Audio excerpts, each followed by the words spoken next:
Hey everyone, so my name is Gabby and welcome back to my YouTube channel.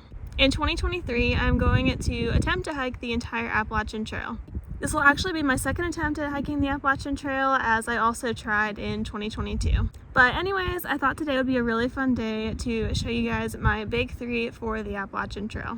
So for any of you who don't know, your big three is basically your biggest and heaviest items that you carry when you're backpacking. So in most cases, that consists of your tent, your backpack, and your sleep system. My big three for this year is completely different from my big three last year. I decided to upgrade my big three for this year just to make things lighter and more comfortable for me. But anyways, let's go ahead and jump right into the video.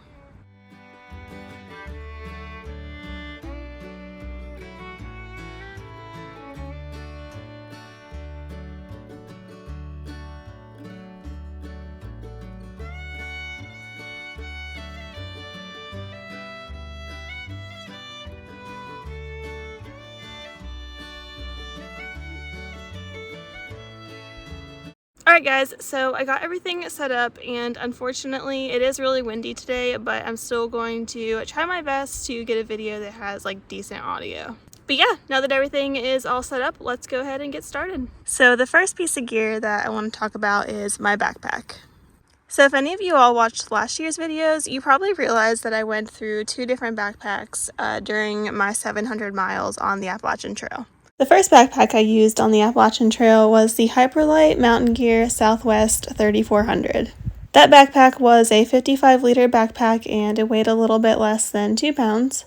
It is a Dyneema backpack, which makes it really durable and water resistant. And while I really did enjoy using this backpack, it did give me some pretty bad shoulder pain. I pushed through the shoulder pain and I ended up using that backpack for around 500 miles on the Appalachian Trail. After that, I switched to the Osprey Aura 50-liter, and honestly, I think that's a really good backpack for people who have like heavier gear and who are just kind of getting into backpacking. For me, it was too much, and it also put way too much pressure on my already injured hip. So I'm still trying to find the perfect backpack that works best for me, but right now I have the Gossamer Gear Mariposa 60-liter. This is the Vaporwave edition, so it's super cute, as you can see. This backpack has plenty of external storage, which is what I always wanted more of when I was on the Appalachian Trail last year. It also has a super deep side pocket, so that's going to be a really good place to keep kind of like the large items that I like to have on the outside of my pack. And then on this side, it actually has two side pockets. So, once again, just plenty of storage space. Alright, so just flipped it around and we can talk about the inside. I'm going to look this up when I get home, but I do think that this is a framed pack. I think that it might be supported by two metal stays, but I will provide a correction if I'm wrong. The Gossamer Gear Mariposa also comes with a sit pad in the back of the backpack, so you can actually remove this and use it when you're hanging out around camp, or you can leave it in there and it just provides some extra cushion for your back. Because I got the Vaporwave edition, it also came with this little pouch, which is super cute. I think I'm going to use it on the Appalachian Trail, but we will see. Right now I have my Zoleo in there. And this backpack also has two pretty good sized side pockets. I think my favorite hip belt pockets that I've had so far have actually been on the Hyperlight, but this should do just fine. Some of my favorite things about the pack so far is just that it's really lightweight. So this pack weighs under 2 pounds. It's really comfortable. The shoulder straps are really padded. The hip belts are really padded. This is probably the most comfortable backpack I've had so far.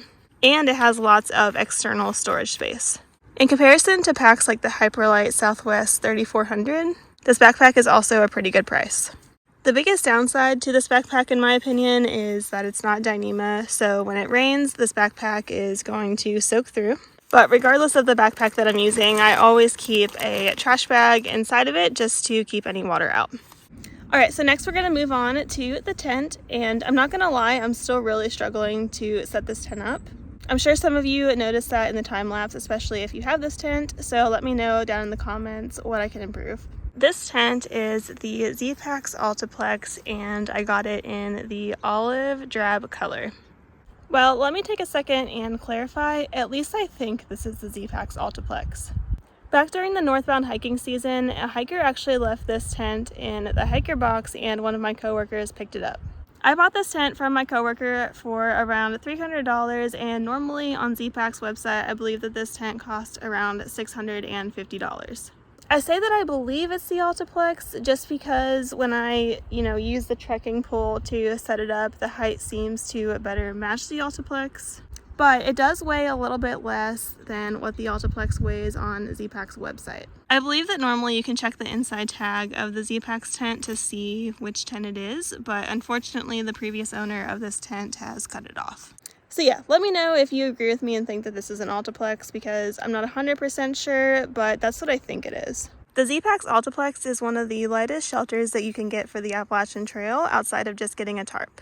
It is a one-person, single-wall trekking pole tent, and when I put this tent on my scale with a Dyneema stuff pack, it ended up weighing exactly 15 ounces. Last year I used the Tiger Wall Big Agnes UL2 tent, and I really did like that tent. Instead of being a single wall, it was a double wall tent, and it did not require trekking poles to set it up.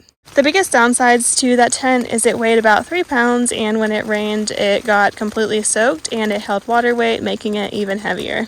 I'm not sure if I'm going to prefer a single wall tent over a double wall tent, but time really is just going to tell for this tent.